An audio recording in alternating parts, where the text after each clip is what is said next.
জমজম কূপ এবং পবিত্র কাবাঘর নির্মাণের ঘটনা। হজরত সাইদ বিন জুবাইর রাদিয়াল্লাহু আনহু হতে বর্ণিত, একদা হজরত ইব্রাহিম আলাইহিস সালাম শিশুপুত্র ইসমাইল আলাইহিস সালাম এবং তার মা হাজেরাকে নিয়ে বের হলেন, এমন অবস্থায় যে হাজেরা তাকে দুধ পান করাতেন।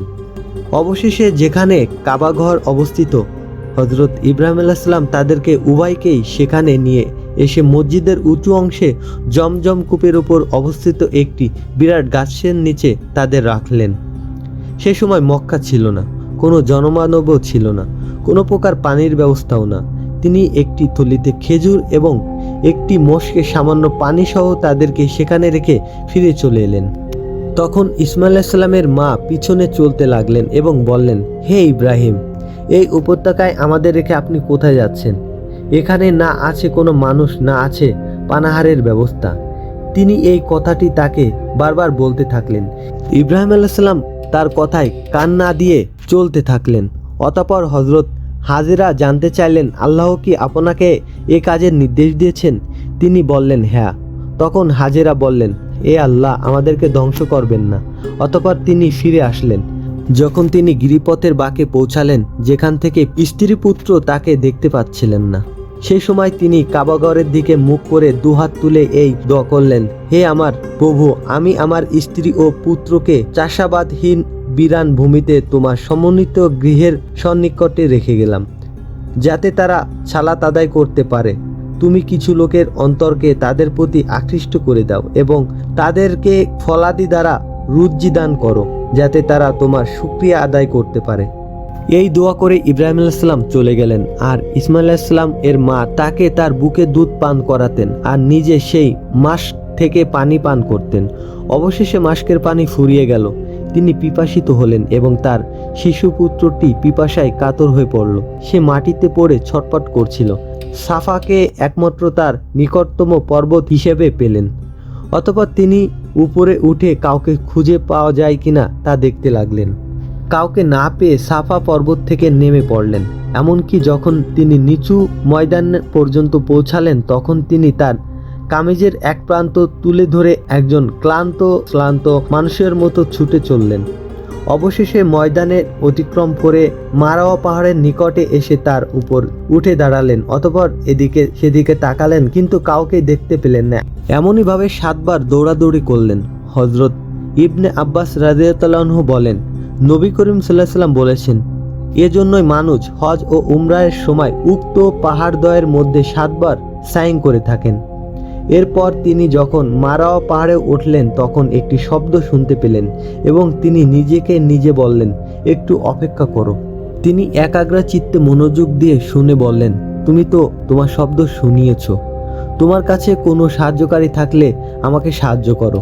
অতঃপর তিনি জমজমের নিকট একজন ফেরেশতা দেখতে পেলেন, যিনি নিজের গায়ের ডানা দ্বারা মাটিতে আঘাত করলেন, আর অমনি মাটি ফেটে পানি বের হতে লাগলো। তখন হাজেরা রাদিয়াল্লাহু আনহা চারপাশে নিজ হাতে বাদ দিয়ে একে হাউজের ন্যায় করে দিলেন এবং সেখান থেকে তিনি পানি উঠালেন। হজরত ইবনে আব্বাস রাদিয়াল্লাহু আনহু বলেন, নবী করিম সাল্লাল্লাহু আলাইহি ওয়াসাল্লাম বলেছেন, ইসমাইলের মাকে আল্লাহ রহম করুন। যদি তিনি বাদ না দিয়ে বা কোষে ভরে পানি মশকে জমা না করে জমজমকে ওইভাবে ছেড়ে দিতেন, তবে উহা একটি কূপ না হয়ে প্রবাহমান ঝর্ণায় পতিত হতো। অতঃপর তিনি পান করলেন এবং তার পুত্রকে দুধ পান করালেন। ফেরেশতা তাকে বললেন, আপনি ধ্বংসের ভয় করবেন না, কারণ এখানে রয়েছে আল্লাহর ঘর। এই শিশুটি এবং তার পিতা দুজনে মিলে এখানে ঘর নির্মাণ করবে এবং আল্লাহ তার আপনজনকে ধ্বংস করবেন না। ওই সময় আল্লাহর ঘরের স্থানটি জমিন থেকে টিলার মতো উঁচু ছিল। বন্যা আসার ফলে তার ডানে বামে ভেঙে যাচ্ছিল। এরপর হাজেরা এভাবেই এখানে দিন যাপন করতে থাকেন। অতঃপর একসময় জুরহম গোত্রের একদল লোক তাদের নিকট দিয়ে অতিক্রম করছিল, অথবা জুরহম পরিবারের কিছু লোক কাদা নামক উঁচু ভূমির পথ ধরে এদিকে আসছিল। তারা মক্কার নিচু ভূমিতে অবতরণ করল এবং এক ঝাঁক পাখিকে চক্র আকারে উঠতে দেখতে পেলেন। তখন তারা বলল, নিশ্চয় এই পাখিগুলো পানির উপর উড়ন্ত। আমরা এই ময়দানের পথ হয়ে বহুবার অতিক্রম করেছি, কিন্তু এখানে কোনো পানি ছিল না। তখন তারা একজন কি দুজন লোক সেখানে পাঠালো। তারা সেখানে গিয়ে পানি দেখতে পেল। তারা সেখান থেকে ফিরে এসে সকলকে পানির সংবাদ দিলেন। সংবাদ শুনে সবাই সেদিকে অগ্রসর হলেন। তখন তারা তাকে বলল, আমরা আপনার নিকটবর্তী স্থানে বসবাস করতে চাই, আপনি আমাদেরকে অনুমতি দিবেন কি? তিনি জবাব দিলেন, হ্যাঁ, তবে এই পানির উপর তোমাদের কোনো অধিকার থাকবে না। তারা হ্যাঁ বলে তাদের মত প্রকাশ করলো। হযরত ইবনে আব্বাস রাদিয়াল্লাহু আনহু এর ঘটনায় আরো বলেন, এ ঘটনা হযরত ইসমাঈল আলাইহিস সালামের মাকে মানুষের সাহায্যে থাকার সুযোগ করে দিল। অতঃপর তারা সেখানে বস্তি স্থাপন করলো এবং তাদের পরিবার পরিজনের নিকট সংবাদ পাঠালো। তারপর তারাও এসে তাদের সাথে বসবাস করতে লাগলো। আর ইসমাঈল আলাইহিস সালাম যৌবনে উপনীত হলেন এবং তাদের কাছ থেকে আরবি ভাষা শিখলেন। যৌবনে পদার্পণ করে তিনি তাদের কাছ থেকে অধিক আকর্ষণীয় ও প্রিয় পাত্র হয়ে উঠলেন। অতঃপর যখন তিনি পূর্ণ যৌবন লাভ করলেন তখন তারা তাদেরকে একটি মেয়ের সাথে ইসমাঈল আলাইহিস সালামের বিবাহ দিলেন। ইতিমধ্যে হাজেরা মারা গেলেন। ইসমাইলের বিবাহের পর ইব্রাহিম আলাইহিস সালাম তার পরিত্যক্ত পরিজনের অবস্থা দেখার জন্য সেখানে আসলেন, কিন্তু ইসমাঈল আলাইহিস সালামকে পেলেন না। তিনি ইসমাঈল আলাইহিস সালামের স্ত্রীর নিকট তার অবস্থান সম্পর্কে জানতে চাইলেন। পুত্রবধূ বলল, তিনি আমাদের জীবিকার খোঁজে বেরিয়ে গেছেন। অতঃপর তিনি আমাদের জীবিকা ও অবস্থা জানতে চাইলেন। তখন ইসমাইলের স্ত্রী দুর্দশার অভিযোগ করে বলল, আমরা অতি দুরবস্থায়, অতি টানাটানি ও খুব কষ্টে আছি। একথা শুনে ইব্রাহিম আলাইহিস সালাম বলেন, তোমার স্বামী বাড়ি আসলে আমার সালাম দিয়ে তার ঘরের চৌকাঠ বদলাতে বলবে।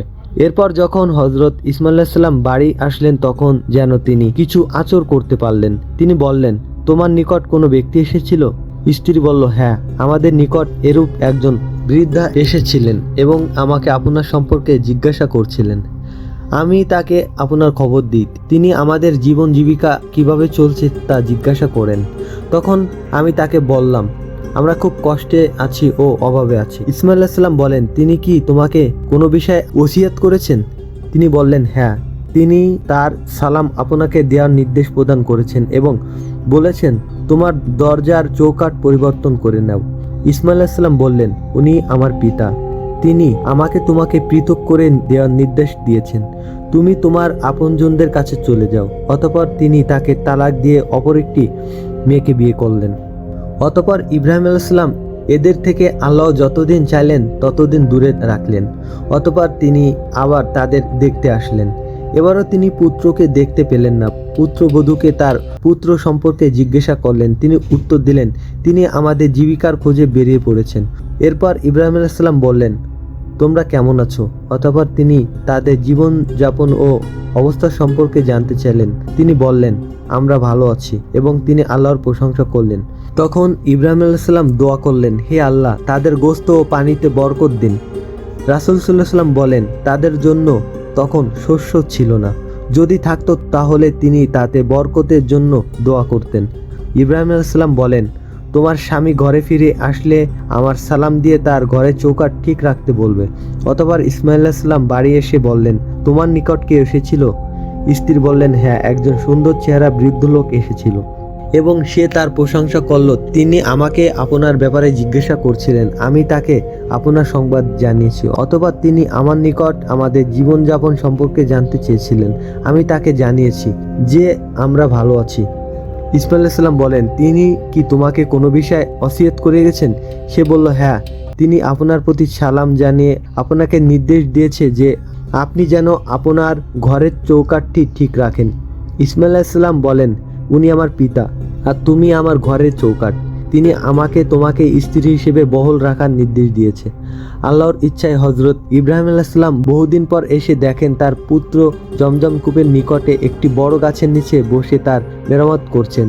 পিতাকে দেখে তিনি দাঁড়িয়ে তার দিকে এগিয়ে গেলেন। অতঃপর পিতা ছেলের সাথে বা ছেলে পিতার সাথে সাক্ষাৎ হলে যেমন করে থাকে তারা উভয় তাই করলেন।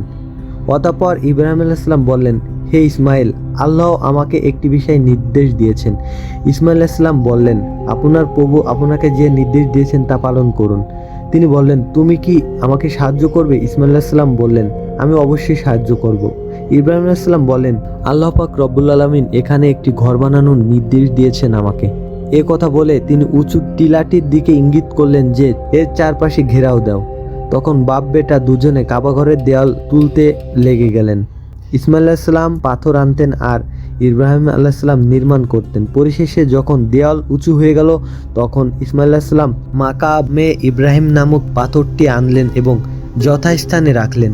ইব্রাহিম আলাইহিসসালাম তার উপর দাঁড়িয়ে নির্মাণ কাজ করতে লাগলেন আর ইসমাইল আলাইহিসসালাম তাকে পাথর যোগান দিতে থাকেন। তারা উভয়ে আল্লাহর কাছে দোয়া করলেন, হে আমাদের প্রতিপালক, আমাদের এ কাজ কবুল করুন, নিশ্চয় আপনি সর্বশ্রোতা ও সর্বজ্ঞাত।